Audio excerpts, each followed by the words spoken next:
Unfortunately, I checked the rule book and it does say that we have to play the Penguins tonight. So that's what we're going to talk about on today's Locked On Blue Jackets. Your Locked On Blue Jackets, your daily podcast on the Columbus Blue Jackets. Part of the Locked On Podcast Network. Your team every day.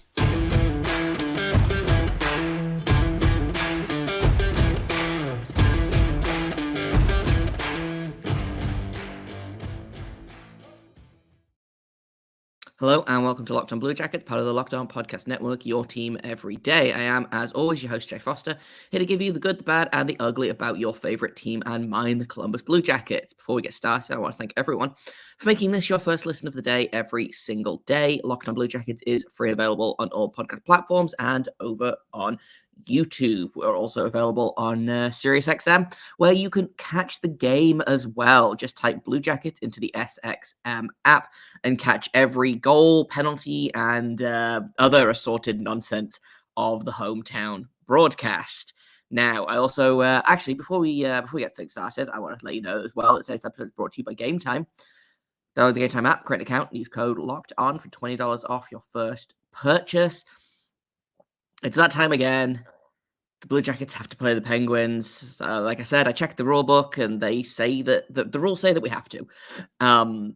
I would rather not. I would rather do without. I would rather have an early night and try again tomorrow. But the Blue Jackets are in Pittsburgh. The good news is the Penguins are struggling. Not quite as much as the Blue Jackets are struggling. They beat Carolina the other night, but they only have 3 wins in their last 10 games. One of those wins is against the Sharks, so doesn't really count. That being said, one of the Blue Jackets wins in their last 10 games is also against the Sharks, so I'm inclined to say that that also doesn't count. I hesitate to say that the Penguins are dead, because if anything has shown me anything about this sport, it is that every time I say that a team is looking mortal or that a team is dead, they come out and they embarrass the Blue Jackets. So I'm not expecting a win tonight, but what I would like to see is progress and something different from what we've seen in the last 5 or 6 games in a row from this team, which is just an absolutely abysmal effort. We're going to talk about how they can avoid being as bad as they were against the Coyotes in a minute here, but I just wanted to kind of check in on the Penguins first. The Penguins are basically the Penguins are a good team. Just being absolutely sunk by the fact that their power play is legally dead. They're 31st in the league. That's below the Blue Jackets for what it's worth. They are at 14.3%. And then you look at everything else, they're like 12th on the penalty kill, and they are 14th in goals against. So like, and then you look at the 24th in goals for per game. So like, if their power play is like 3% better than it is, this is probably a playoff team. They're starting to get the goaltending that they need to be decent. I know Tristan Jarry has been up and down, shall we say, this season. In his last 4 games, he's got a sub 868 save percentage. He came in relief in Colorado, it looks like. Allowed 1 goal on 5 shots, then 4 goals on 20 shots in Dallas, 5 goals on 38 against New Jersey, 6 goals on 23 against New York. His last good game was against the Sharks, which again, it's the Sharks. He had a couple of stretches of good games before that, but he's been a really up and down goalie this season. And I imagine that's who the Blue Jackets will face tonight. Their other goalie is Ohio's own Alex Nedeljkovic, who has been decent for the Penguins this year, if I'm being honest. He's got a record of 11-6-5, 291 goals against average, and a 906 save percentage, which I think people on the Blue Jackets would take a goalie with a 906 save percentage right now. Goaltending is going to be interesting. I think it's not necessarily the biggest thing in this game, but I do think it it is going to be interesting who the Penguins start versus who the Blue Jackets start. I imagine that we'll see Daniil Tarasov tonight.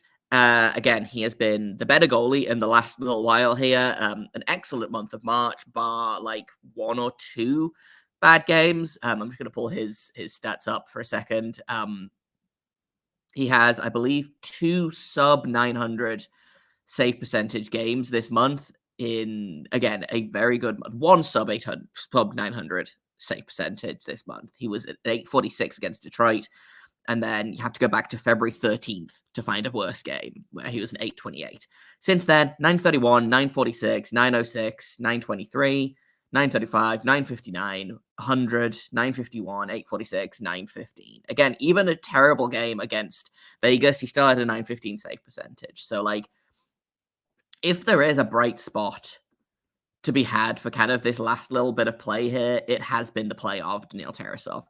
And hopefully we can see that again this game. I think it's going to have to be a case of he's going to have to steal games down the stretch here, and the Blue Jackets don't seem super inclined to help him out.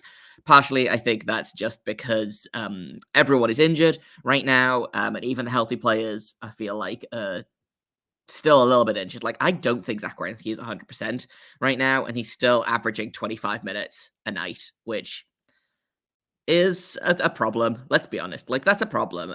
Jay Christensen, on the other end, is averaging 14 and a half minutes a night. I feel like you could give 2 minutes more of ice time to him, take 2 minutes away from Werenski, and it would be fine. But that's a whole other thing. To get back to the Penguins for a second, I kind of got derailed there in terms of talking about Daniil Tarasov. Sidney Crosby refuses to age.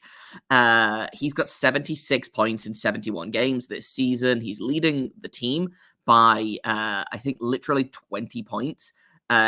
He's got 23 points more than his next closest line mate or teammate, which is Yevgeny Malkin, who has 53. Brian Rust has 43. Erik Karlsson has 46, which is a big drop-off from last season, which I think we all kind of saw coming, but maybe not to the extent of, like, getting literally 50% the amount of points that he had last season on ostensibly a better team than he had last season. So now that I've said that, of course, he is going to go ahead and make me pay for that. He's probably going to score a goal or two tonight because every time I call someone out on this podcast, they score. So the good news is, for Blue Jackets fans anyway, Jake Gensel is no longer a Penguin. He is over in Carolina. The Blue Jackets do have to play Carolina, but not for a couple of weeks, so we can put off the Jake Gensel experience for a little while longer. But I'm not, like, even without him, I'm still looking at this and I'm like, man, I don't think the Blue Jackets win this game. I don't think the Blue Jackets might not win. I know we've talked about this a little bit, already this week.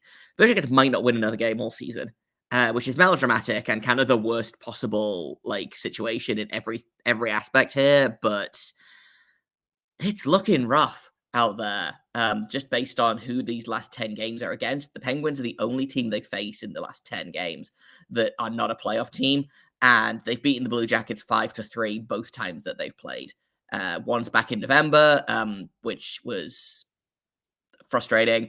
And then more recently, at the beginning of March, which, again, in a stretch of good play for the Blue Jackets, they just didn't turn up against the Penguins. So we'll see what tonight brings. I'm expecting basically nothing from this. So maybe I will be pleasantly surprised. We'll talk a little bit more about this game specifically in just a second here on Locked On Blue Jackets. First, I want to tell you guys about FanDuel. Say goodbye to busted brackets because FanDuel is going to let you bet on every game of the NCAA tournament. Whether you're betting on a big upset or a number one seed, it's time to go dancing on America's number one sportsbook. Right now, new customers are going to get $200 in bonus bets if your first $5 bet wins. Just go out there, find the heaviest favorite you can. Doesn't need to be a March Madness. It doesn't even need to be a college basketball game. Like, pick any bet you want. And if you bet $5 and it wins, you get $200 to use on point spread, money lines. You can even pick who's going to win it all. Just visit FanDuel.com/locked-on and bet on college hoops until they cut down the nets. Welcome back to Locked On Blue Jackets. We must once again, unfortunately, talk about the Penguins. I want to talk about one Penguin specifically, and that's Emil Bemstrom, who hasn't been great for the Penguins, which I think many of us kind of saw coming. He has, I believe, 3 points since being traded. He scored 1 goal in his debut with the team against Philadelphia, and then since then has played 1, 2, 3, 4, 5, 6, 7, 8, 9, 10, 11, 12, 13, 14, 15, 16 games and has 3 points. So I don't think we're getting that conditional 3rd round pick. I think it's going to be a 6th round pick. But the Blue Jackets have also managed to get Alex Nylander out of that deal. So I feel like that's definitely a win. He had 1 assist in the previous matchup between these two teams when it was his first time facing the Blue Jackets. Had 4 shots on goal, played 12:33 and had 1 assist. I don't even know if he's going to be in the lineup tonight. He wasn't in the lineup for their most recent game against Carolina. He was a healthy scratch, and I don't know whether they'll put him in tonight. I feel like there are other players, like, for example, Jesse Puljujarvi, who, only has 3 points in 14 games this season, but has looked like an actual NHL player on a team like the Penguins, which I think has been struggling with their bottom 6 basically all season and also probably beyond that. So, do you, I would play Puljujarvi over Emil Bemstrom every day of the week. So I don't know if we see him tonight. If we do see him, I'm fully expecting a revenge game. He didn't quite have the revenge game that he wanted to last time, but good news, he's got 2 more attempts because they play the Penguins again on Saturday night, that time in Nationwide. So that might be the revenge game, if I'm being honest. And I'm not looking forward to it. At least when they lose on the road, they don't have to do it in front of the home crowd. And at least if Emil Bemstrom scores, it's in Pittsburgh and not in Columbus. So again, I'm looking for him to have at least one of these 2 games if he does play. I'm looking for Emil Bemstrom to score a goal. Again, because that's how this works. They also have a defenseman who made his NHL debut last week, I believe. Jackson Ivany is a defenseman, has played 3 games so far. Again, the Blue Jackets love to let guys have their first and sometimes second NHL goals on the same night. So I would be looking for St. Ivany to score a goal tonight as well, just because that's how this sport works. I feel a little bit better knowing that Daniil Tarasov is in net, but I think it's going to be another kind of scrambled together lineup for the Blue Jackets. They sent Trey Fiklanski back down. James Malatesta made his NHL debut. Tyler Engel made his season debut against Arizona. But with Nylander out of the lineup, there's that top line that was really hot for a minute there, seems to have just... they had so Gaudreau had 2 assists and Boone Jenner had a goal and an assist against Arizona. So maybe I'm being unfair there, but they didn't look the same with Texier on that other wing instead of Nylander. They've got Voronkov playing on the wing on the 3rd line. They've got Mikhail Pucher just kind of floating around on the 2nd line, doing definitely something. They've got Mathieu Olivier. Again, that 3rd line of Voronkov, Gaunce, Olivier actually might have been the Blue Jackets' best line, which, again, it's against Arizona, so that shouldn't be happening. And also, you should be worried if your best line consists of Dmitry Voronkov, Brendan Gaunce, who is an AHL player, and Mathieu Olivier. That feels like a problem to me. Obviously, you've got guys out of the lineup. Johnson's not coming back. Fantilli, I don't think, comes back this season. I don't think Danforth comes back this season. Chinikov was day-to-day 2 weeks ago, so I don't know what's going on there. Corrali is probably done for the season. So it's going to look like the Blue Jackets lineup is going to look like this probably for the rest of the season. They might get a couple of those guys back.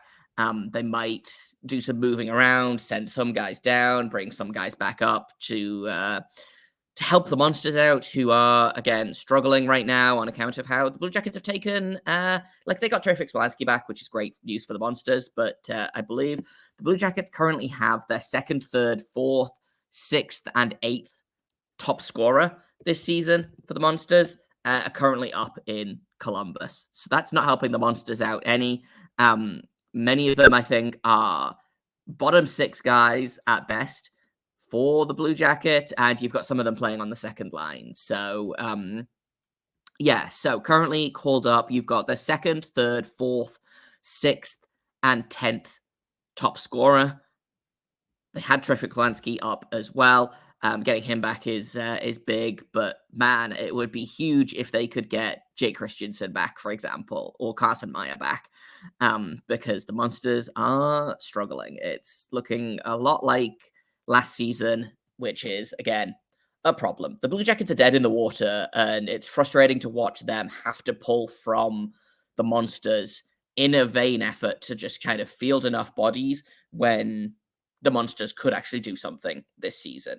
So that's not where my rant was going, but it is where it ended up. Having watched the Monsters game last night, they need to get some of these guys back, because the next man up mentality right now it's not working. They've got 4 ECHL skaters in the lineup right now. They had to skate with a man down at the weekend against Hershey because David Jurczyk didn't get back in time, and one of their ECHL call-ups got called up and then was hurt when he got here, which is so stupid and frustrating. They've got a bunch of PTOs, ATOs, it's a mess down in Cleveland. So I'm just willing the Blue Jackets season to go hurry up and finish so the Monsters can get their guys back to kind of finish the season strong and figure out what they're going to look like in the playoffs. That being said, let's go back to the game against the Penguins, because for at least 3 games in a row now, and maybe more than that, the Blue Jackets have looked good in the first period and then just completely fallen apart in the second. And it's almost like they can hang with a team for 20 minutes, and then as soon as they allow that one goal, it just all goes completely out of the water. So I want to talk about how to avoid doing that, because it's, like I said, it's happened 3 games in a row, and I can accept it against the Avalanche and the Knights. I cannot accept it against the Arizona Coyotes. So we'll talk about that a little bit in just a second here on Locked On Blue Jackets. First, I'm going to tell you about eBay Motors. Passion, drive, and patience is what brings home the winning trophy. It's also what keeps your ride or die alive. eBay Motors has everything you need to maintain your vehicle and level it up to peak performance, from superchargers, roof racks, exhaust kits, LED headlights, and more. Whether you're into speed, power, or style, eBay Motors has got you covered. With over 122 million pounds for your number one ride or die, you'll always find exactly what you're looking for. And with eBay Guaranteed Fit, your part is guaranteed to fit your ride every time or your money back. So eBay Motors, you're going to burn rubber, not cash. They've got all the parts you need at the prices you want. It's easy to turn your car into the MVP and bring home that win. Keep your ride or die alive at ebaymotors.com. Eligible items only. Exclusions apply. eBay Guaranteed Fit, only available to U.S. customers. Welcome back to Locked On Blue Jackets. Let's talk about how the Blue Jackets can avoid doing against the Penguins what they did against basically every team they've played in the last two weeks, maybe.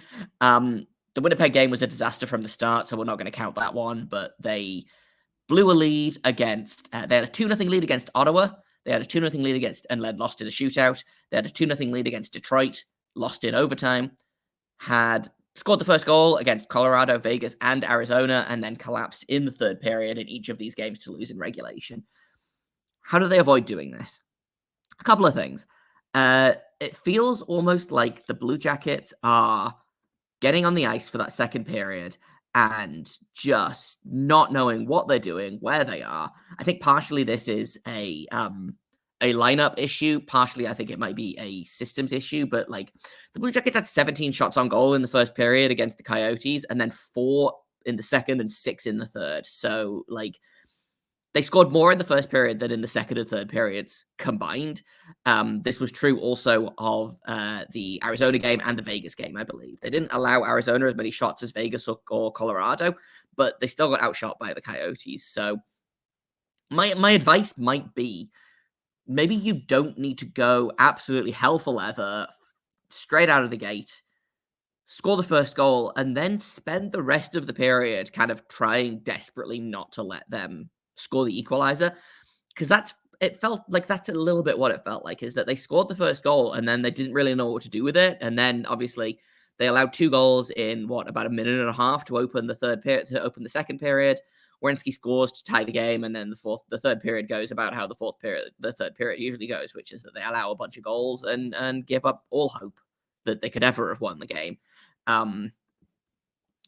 It's such a frustrating way to watch the game, and it's such a frustrating way to play the game, I imagine, because the Blue Jackets in the first period are quite a good hockey team, and Micah McCurdy, who is at Ineffective Math on Twitter, has a really great resource for this, where he shows you, he's got each team with their score differential, or like expected goal differential, between the first period, the second period, and the third period. I'm just looking at his most recent example of this, because it's great, and it's shocking to see, because I knew the Blue Jackets were bad in the third period, but I didn't realize that they were okay in the first period, and then again the second period they just fall off a cliff. The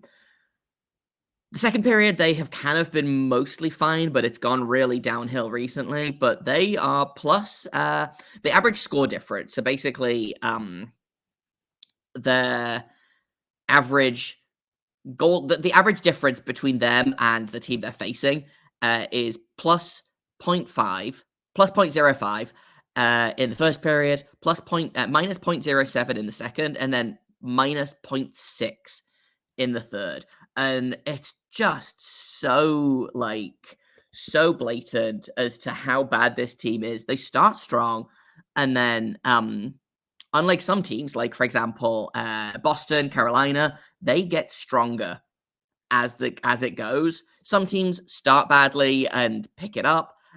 Some teams are just good all of the way through. Like Tampa Bay is a good example of that.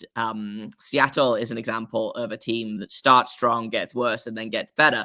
But Arizona is another team that is just absolutely brutal in the second and third periods. And when you hand them that, it becomes a problem. I am if you are watching this on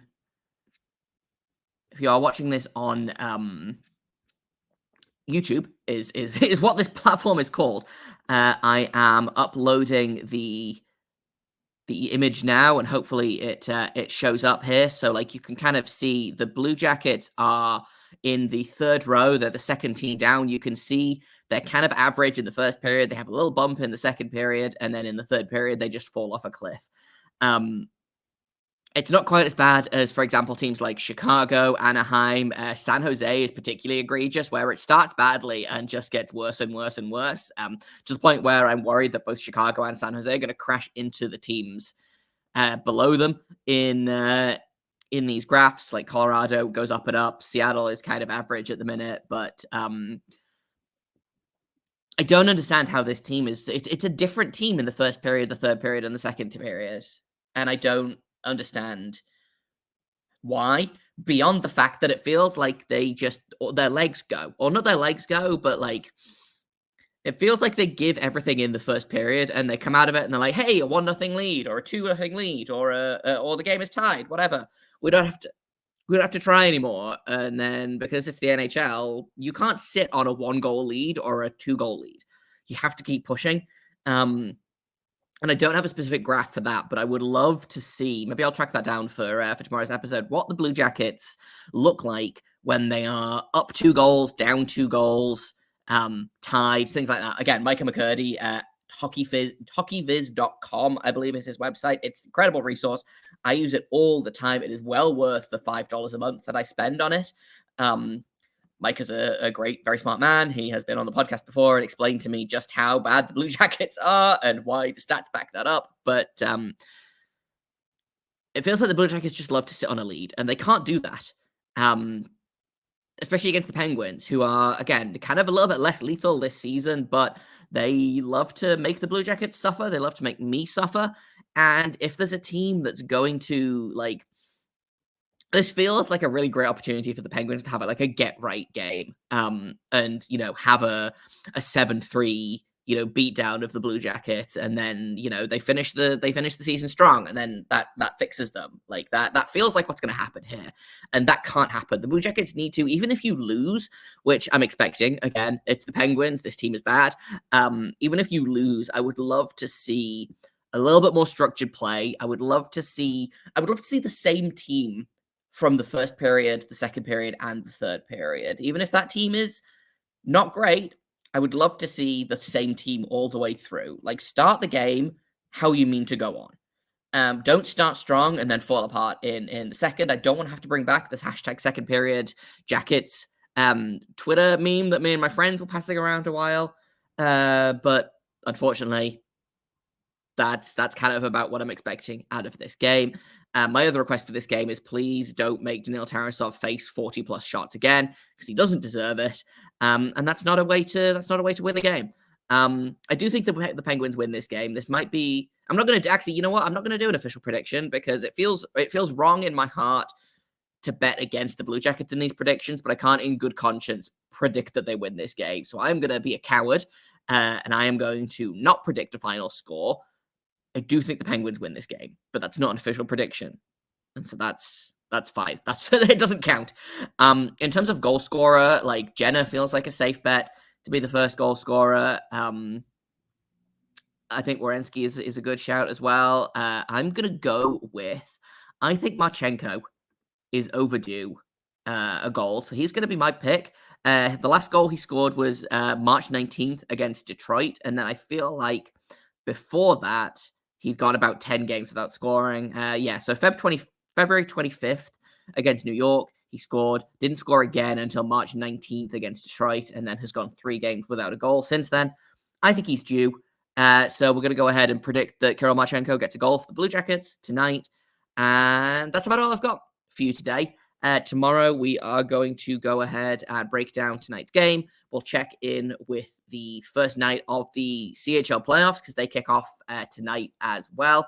And we'll check in on how Oiva Keskinen is doing in the playoffs as well for Tappara, because they are, I believe, going starting as they mean to go on. They were 2-1 up in the series. I would love if I could find the English version of the Liga playoffs, but it's fine. I'm doing my best out here. The Tappara is currently, the series is tied 2-2 with TPS. They play today in about 45 minutes.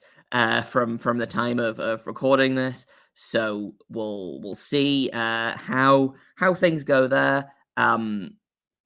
TPS is they won the second game 2-1 in overtime. No points for Keskinen, I believe. I'm just double checking. So he's at one point in 4 games so far. Looking for him to get on the score sheet soon enough. But like I said, that is all I've got for you today. Tomorrow we'll talk about the Penguins and some CHL playoff stuff.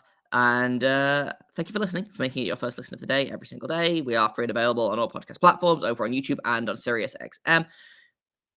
You can find me on Twitter at _Jacob Foster, JAKOBFORSTER. You can find the show at LO_Blue Jackets. If you have comments, questions, criticisms, you can email me at lockedonbluejackets@gmail.com. And until tomorrow, make sure you stay locked on.